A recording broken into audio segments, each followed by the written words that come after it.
Habari yako mtazamaji wangu wa kipindi chetu cha siasa ya ulimwengu. Karibu tena katika siku nyingine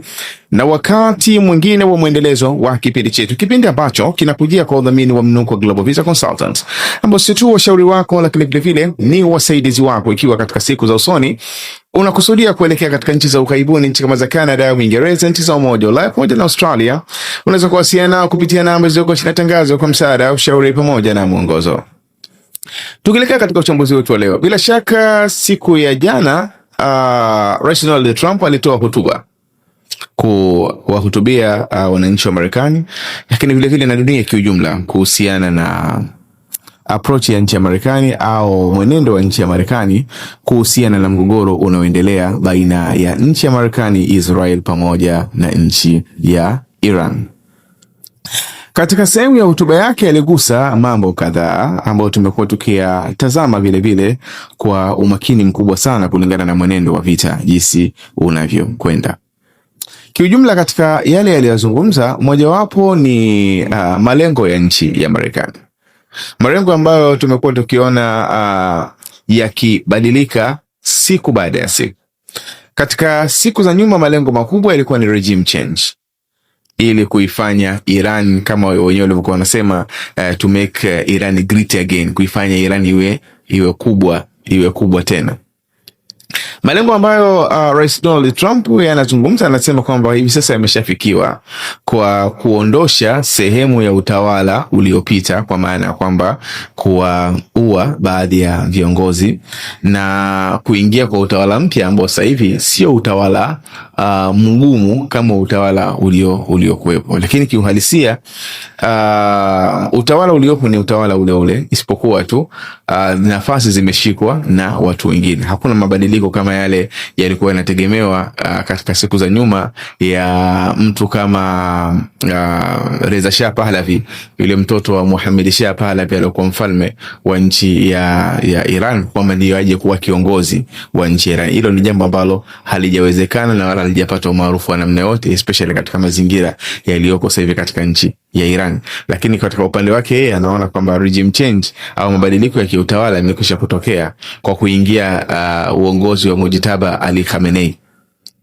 Lakini vile vile katika pointi hiyo alizungumzia swala la viongozi waliopita walikuwa ni wana misimamo mikali zaidi kuliko viongozi wa sasa hivi wa nchi ya Iran, jambo ambalo tunaona kinyume chake, kuzingatia kwamba nchi ya Iran katika kipindi kilichopita ilikuwa iko radhi kuingia katika makubaliano na nchi ya Marekani. Tumeona kwenye miaka ya takriban 2015 sehemu makubaliano ambayo yalifanyika kuhusiana na yale makubaliano ya kuhusiana na masuala ya urutubishaji wa nuclear, kiasi ambacho urutubishaji wa uranium, kiasi ambacho nchi ya Iran iliruhusiwa kurutubisha kwa 3.16, ambao baadaye Rais Donald Trump yeye mwenyewe alikuja akajiondoa katika makubaliano yale. Lakini vile vile katika mgogoro wa mwaka jana takriban mwezi wa 6, Iran ilikuwa iko tayari kuendelea kufanya mazungumzo sio tu na Marekani, hata na washirika wa Marekani, nchi kama za Uingereza, Ujerumani, Ufaransa. Mazungumzo yaliendelea mpaka ikafikia hatua wakaenda kupiga kura ya snapback ambayo ilirudisha vikwazo katika nchi ya Iran. Lakini vile vile hata kabla ya kufikia tarehe 28 ya mwezi wa pili ambapo mgogoro huu ulipoanza, maana yake palikuwa kuna sehemu ya mazungumzo, maana yake mazungumzo yalikuwa yanaendelea baina ya nchi ya Iran na nchi ya Marekani. Lakini kwa uongozi ulioko sasa hivi, maana yake ni kwamba ni uongozi ambao hautaki mazungumzo ya namna yote, hauhitaji mazungumzo ya namna yote. Na ndio maana Rais Donald Trump katika sehemu ya hotuba yake amezungumza kwamba iwapo nchi ya Iran itaendelea kukataa kuingia katika makubaliano, maana yake ni kwamba wataishambulia kiasi cha kuifanya irudi katika kama ni sehemu ya zama za kale. Maana yake watashambulia randomly, yani katika sehemu tofauti ili kuifanya kwamba iweze kurudi nyuma kama ni nchi ya zamani sana. Hii ni kuonyesha kwamba uongozi ulioko sasa hivi maana yake una msimamo mkali zaidi kuliko uongozi uliopita ambao ulikuwa unakubali sasa kufanya majadiliano. Lakini mpaka sasa hivi hakuna proof ya namna yote ya kuonyesha kwamba Wairani wametuma hata sehemu ya ujumbe wa kuingia katika sehemu ya majadiliano na nchi ya Marekani. Kwa hiyo ni hoja ya kutazama sehemu ya uongozi, lakini vile vile hoja ya kutazama msimamo wa uongozi ulioko sasa hivi. Lakini jambo lingine ambalo amelizungumza, anasema kwamba Marekani imefanikiwa kwa kiwango kikubwa kuharibu sehemu ya uwezo wa nchi ya Iran. Na kauli kama hii vile vile izungumzwa na Waziri Netanyahu katika hotuba yake ambayo aliitoa kuhusiana na masuala ya kuelekea kwenye Pasaka katika nchi ya Israel, kwamba sasa hivi uwezo wa Iran umepungua. Wameweza kushambulia katika sehemu za uzalishaji wa silaha, wameweza kushambulia katika zile military launch, zile ballistic missile launchers, zile mashine za kurushia makombora ya ballistic missiles na mfano wake. Kwa maana uwezo wa Iran umepungua kwa kiwango kikubwa, lakini kile kilichoonekana siku ya jana ni kitu kikubwa zaidi kuliko mazungumzo ambayo yamezungumzwa na Rais Donald Trump na Waziri Netanyahu takriban siku moja au siku mbili nyuma, kwamba katika siku ya jana Iran imefanya mashambulizi kuanzia mchana mpaka usiku katika nchi ya Israel. Kuanzia mchana wa siku ya jana Jumatano wamefanya mashambulizi mengi sana, na usiku vile vile, kiasi ambacho watu wameshindwa kulala katika miji kama ya Tel Aviv na mfano wake. Manake ni kama vile walichokuwa wanajaribu kuwaonyesha kwamba ikiwa mnaamini kwamba uwezo wetu sasa hivi umepungua, sio kweli. Uwezo wetu si bado upo, na ndio maana wameweza kushambulia kuanzia mchana mpaka usiku. Kwa hiyo hata kipindi ambacho Rais Donald Trump anatoa speech ya kuonyesha kwamba uwezo wa Iran umepungua, maana yake wa Iran walikuwa wanashambulia katika nchi ya Israel. Lakini vile vile katika kile ambacho amezungumza kuhusiana na kwamba Marekani haina shida na mlango bahari wa Hormuz. Marekani haina shida na mlango bahari wa Hormuz, na hii hoja hasa inatokana na malalamiko ya Wamarekani kwenye kudai kwamba gesi imepanda bei, ambapo katika hoja hiyo maana Rais Donald Trump katika kile alichozungumza amezungumza kwamba gesi imepanda bei katika nchi ya Marekani kwa sababu ya Iran walivyoamua kuzuia ule mlango bahari wa Hormuz au kudhibiti sehemu mlango bahari wa Hormuz, jambo ambalo solution yake Rais Donald Trump anaona kwamba iwapo Marekani itaacha harakati zake za mlango bahari wa Hormuz, maana yake bei itashuka chini yenyewe automatically, kwa sababu maana yake ni kwamba Wairani watalazimika waweze kuruhusu meli ziweze kupita. Lakini kiuhalisia ni kwamba kuna vitu kama vitatu hapa amevizungumza. Cha kwanza amezungumza Marekani haina haja na mlango bahari wa Hormuz, akielekeza pointi yake katika upande wa mafuta, kama Marekani inazalisha zaidi yenyewe ndani mafuta kuliko inavyohitaji kama hiyo 1% kutoka katika mlango bahari wa Hormuz. Lakini kiuhalisia ni kwamba Marekani inahitaji vitu vingi zaidi katika mlango bahari wa Hormuz. Cha kwanza, Marekani inahitaji zile material za kutengenezea mbolea, maana tunazungumzia kama nitrate, sulfur, ambazo zinatoka katika eneo la Mashariki ya Kati. Lakini vile vile katika project kama za kutengeneza chip zile za AI, artificial intelligence, manake chip zile mara nyingi zinategemea uhitaji mkubwa wa gesi ya helium, ambayo vile vile inapatikana sana katika eneo la Mashariki ya Kati. Manake ili project za Marekani za masuala ya artificial intelligence ziweze kwenda vizuri, zinategemea zaidi upatikanaji wa gesi kama helium ambayo inapatikana kule eneo la Mashariki ya Kati, ambayo vile vile inapita katika mlango bahari wa Hormuz. Kwa hiyo ukiangalia katika sekta ya kilimo, katika sekta ya masuala ya teknolojia kama hizo artificial intelligence na mfano wake, maana yake ni vitu ambavyo vingi vinahitajika kutoka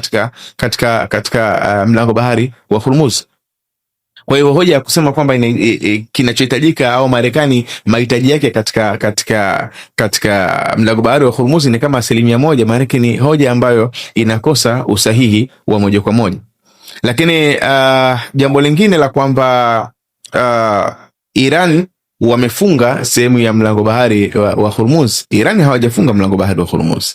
Iran wameweka masharti ya watu kupita katika mlango bahari wa Hormuz. Maana mlango bahari wa Hormuz uko wazi kwa nchi ambazo hazionyeshi uadui kwa nchi ya Iran. Lakini nchi kama inaonyesha uadui kwa nchi ya Iran, manake mlango bahari wa Hormuz hauwezi kuwa ni sehemu rafiki ya wenyewe ya hiyo nchi husika kuweza kupita. Na hii maana yake ni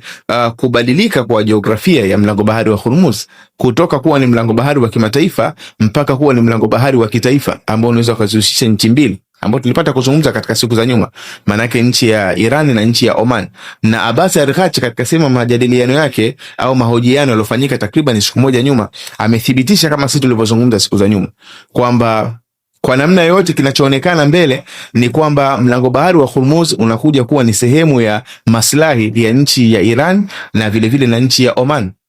kwa Oman, aidha kupata faida ya moja kwa moja ya wazi au kwa kupata faida ya kujificha. Lakini wa Iran ndio kitu ambacho wanakizungumza na wenyewe sasa hivi, kwamba kuhusiana na issue ya mlango bahari wa Hormuz sio issue ya Umoja wa Mataifa au sio issue ya Marekani au sio issue ya mtu mwingine yote, ni issue baina ya nchi ya Iran na nchi ya Oman, kwa kuzingatia kwamba zile meli zinapopita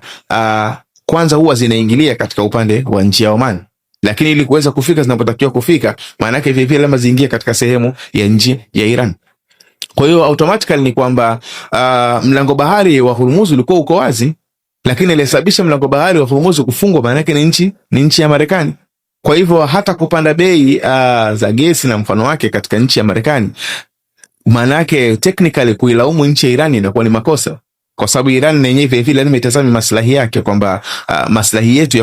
yako upande gani na njia ipi inaweza kutumika katika kumuike na kumdhoofisha adui ambaye inamzingatia kwamba adui wa nchi ya Iran manake inazingatia hasa ni nchi ya Marekani pamoja na nchi ya Israel. Lakini kingine ambacho Rais Donald Trump amekizungumza ni kuhusiana na deal, kwamba Iran wasikokubali kuja kuingia katika deal, maana yake tutahakikisha kwamba tunashambulia mpaka katika zile tunasema ni miundombinu ya uzalishaji wa umeme. Maana kunazungumzia zile center ikiwemo za nuclear kama zile za Bushehr na mfano wake, zile zote kuweza kuzishambulia. Jambo hili bila shaka litakuwa ni jambo zito sana, na ni jambo ambalo litasababisha matatizo makubwa sana kuliko vile inavyotegemewa, kwa kuzingatia kwamba Iran wanatumia sera ya jicho kwa jicho. Maana unaposhambulia katika sehemu za uzalishaji wa umeme, haiwezi kubaki salama katika maeneo kama ya Leviathan kule Israel wanazalisha gesi, au Tamar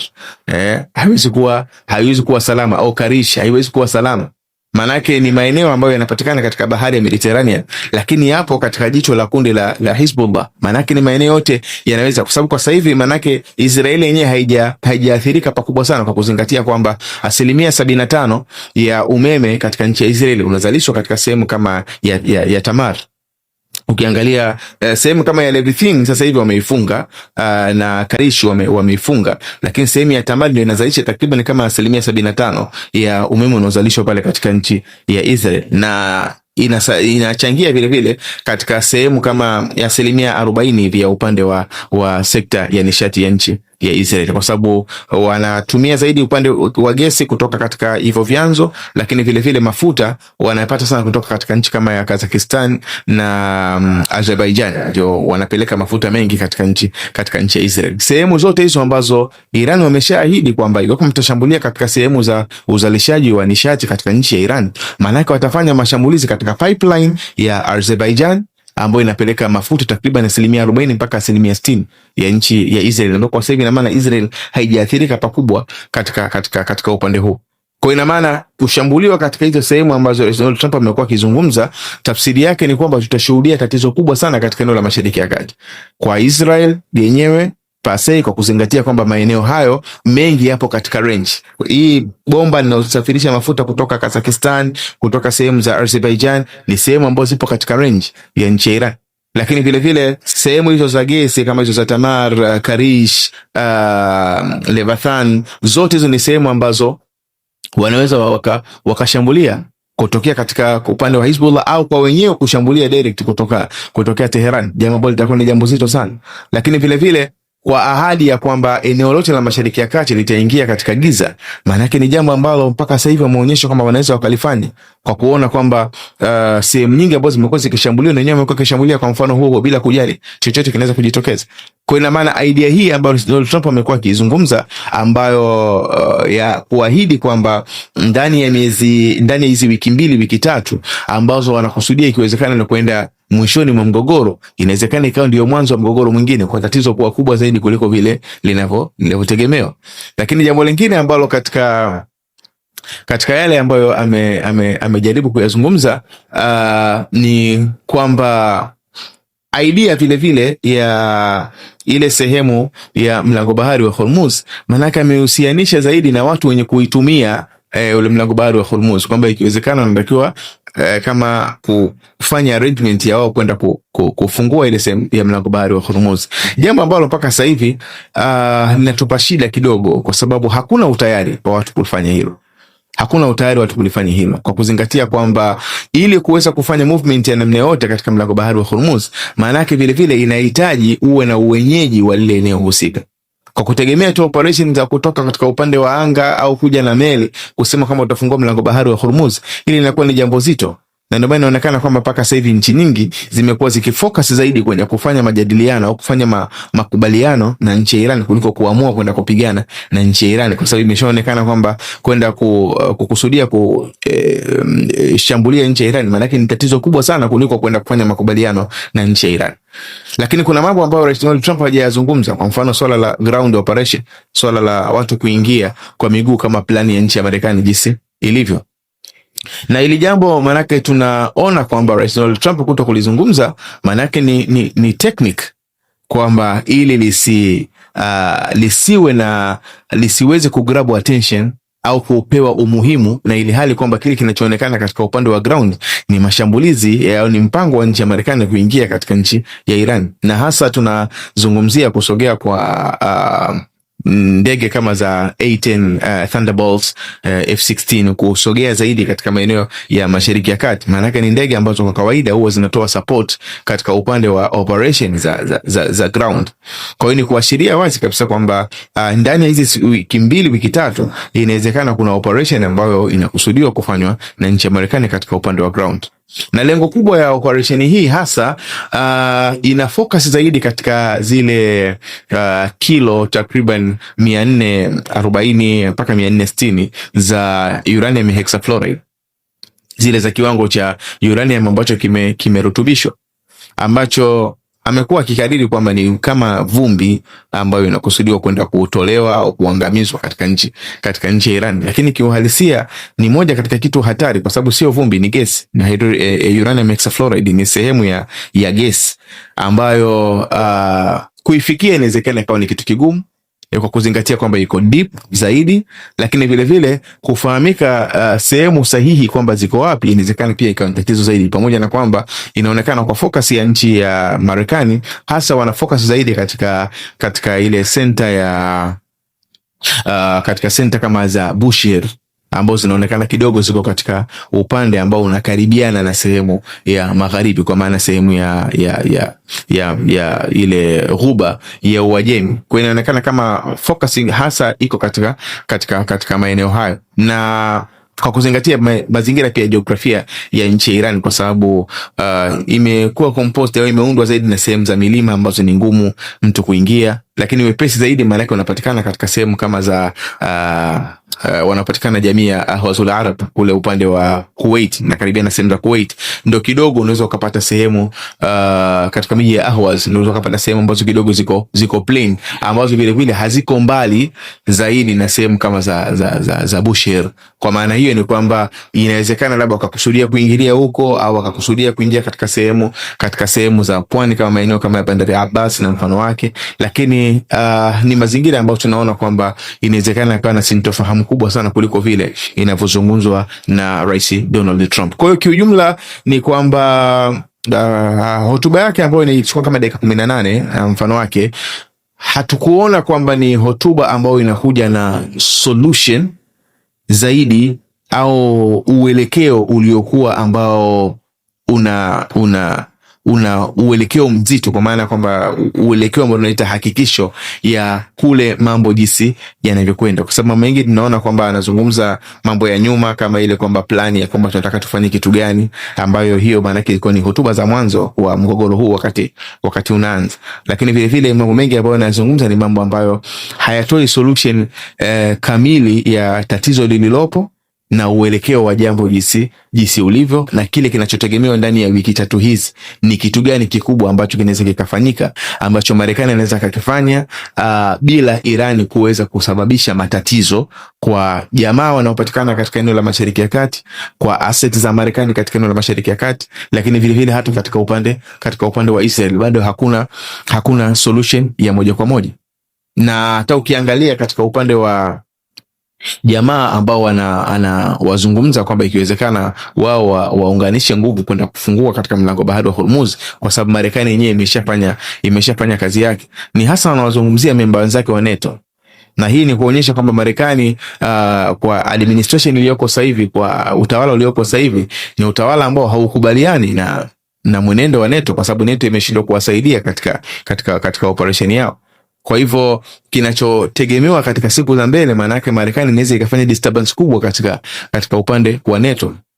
Pamoja na kwamba kuna tatizo kubwa zaidi ya hilo, kwamba katika sheria za Marekani ambayo iliwahi kupendekezwa na Marco Rubio yeye mwenyewe kwenye mwaka 2023-24 walipeleka mswada bungeni ya kwamba Marekani hairuhusiwi kujitoa katika NATO bila sehemu ya 2/3 ya kura kutoka katika Senate ya Marekani. Kwa ina maana Rais Donald Trump hata kama atakuwa na ugomvi wa kiwango gani na NATO, mwisho wa siku atakachoweza kukifanya ni kuidhoofisha NATO, labda kuahidi kuondoa sehemu ya majeshi yake kutoka katika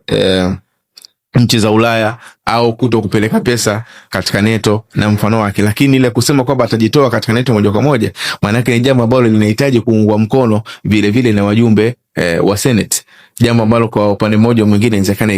ikawa ni jambo gumu. Kwa hiyo actually hotuba ya Rais Donald Trump tumejaribu kuitazama kwa upana, lakini bado kuna gaps nyingi ambazo tunaona kwamba hazijaweza kuzibika moja kwa moja, kwa sababu tatizo lililoko sasa hivi duniani hasa ni tatizo katika upande wa nishati, jambo ambalo tulikuwa tunategemea njia ya kuelekea mbele zaidi ni njia ya kuonyesha kwamba namna gani Marekani inaweza ikaleta solution ya moja kwa moja kuhusiana na hili, kama ikiwezekana kumalizika kwa hiyo vita na mfano wake. Lakini kile ambacho kinaashiriwa kinakuja mbele cha kushambulia katika maeneo tofauti tofauti, maana yake ni kwamba kinaweza ikaleta madhara katika eneo kubwa la Mashariki ya Kati, eneo ambalo ndio linategemewa katika uzalishaji wa hiyo nishati yenyewe. Kwa mfano ukisema kwamba nchi ya Iran labda washambulia katika sehemu ya Aramco ambayo inahusika katika uzalishaji wa mafuta pale katika nchi ya Saudi Arabia, maana yake itakuwa ni tatizo lingine kubwa zaidi. Au ikishambulia katika sehemu kama za Fujairah ambazo zinamilikiwa na United Arab Emirates, pamoja na kwamba zilishambuliwa siku za nyuma, lakini ikashambuliwa tena katika zile sehemu kabisa za uzalishaji wa moja kwa moja, maana yake itakuwa tatizo kubwa sana, hata kama mlango bado wa Hormuz utakuwa uko wazi. Na hii ni tabia ambayo tumeexperience katika mwenendo wa nchi ya Iran, kwamba ukishambulia sehemu hii na yenyewe unaenda kushambulia sehemu nyingine. Kwa hiyo maana yake ni kwamba hatujapata solution ya moja kwa moja katika yale ambayo yamezungumzwa na Rais Donald Trump, na kile tunachokiona ni kwamba kuna uwezekano mkubwa wa ground operation ikaweza kufanyika hata kama itakuwa haikutamkwa katika speech ya Rais Donald Trump. Kwa hiyo kwa ujumla ni kwamba hiyo ni sehemu ya yale ambayo yamezungumzwa na Rais Donald Trump, na hii ilikuwa ni sehemu ya tathmini yetu ndogo ambayo tumeifanya kutokana na speech ambayo imefanya Rais Donald Trump katika siku ya jana. Kwa hiyo bado tuna muda kuendelea kulifuatilia jambo hili, tukitaraji kwamba katika wakati ujao tunaweza tukapata taswira iliyokuwa bora zaidi ya hii ambayo tumekuletea. Jina langu naitwa Maulid Ali Mnukwa, ni kuombe uendelee kufuatilia vipindi vyetu, na ni kuombe usahau kusubscribe, kulike, kushare pamoja na kucomment. Uwe na muda mwema.